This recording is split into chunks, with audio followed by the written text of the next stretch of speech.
Since the retirement announcement of Supreme Court Justice Anthony Kennedy, top Democrats have made their support for unlimited abortion rights a major campaign issue.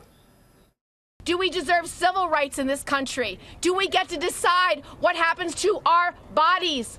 How many children we're going to have? Where generations from now, our children and grandchildren will wonder, what did we do? What did we do when they were trying to take away a woman's right to control her own body?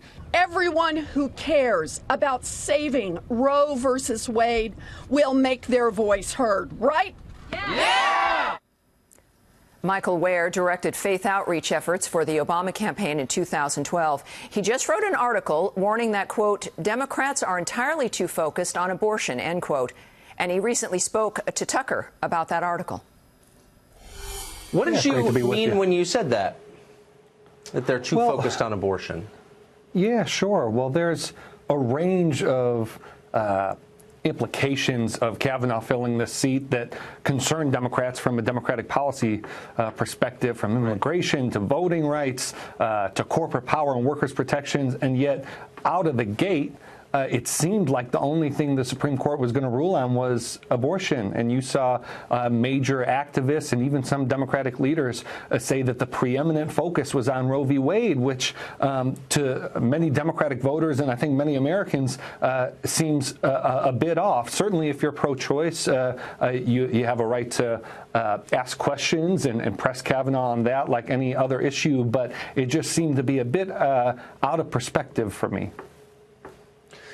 That seems to be a theme, though. I mean, I think there are plenty of people who think under certain circumstances abortion ought to be legal, can imagine some circumstances where it ought to be allowed, but aren't on board for, say, abortions for sex selection or third trimester abortion.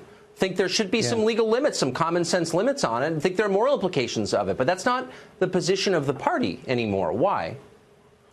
Well, right. I mean, I think you're the party has moved quite a bit on this issue, but it's been a relatively recent move. It used to be that Democratic Party, throughout the party, people called for abortion to be safe, legal, and rare. Barack Obama called, as president, for the number of abortions to be reduced. We actually saw the abortion rate in this country reach its all-time low since Roe v. Wade under President Obama. So it's not too long ago that you had Democrats that had a bit more of a humble approach to the issue of abortion, but something changed. And in 2016, for instance, you had Hillary Clinton asked in the final presidential debate about her views on late-term abortion, and instead of citing the Supreme Court decision on late-term abortion, or instead of saying that abortion should be safe, legal, and rare, she actually made an extended case for late-term abortion.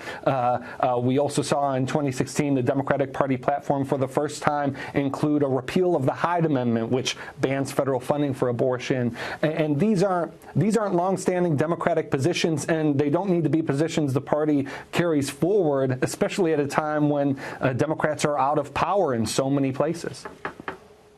I've met very few people, whether they consider themselves pro-life or pro-choice, who don't think abortion is sad. There's something tragic about it. There is a moral dimension to it, no matter where you are on the spectrum.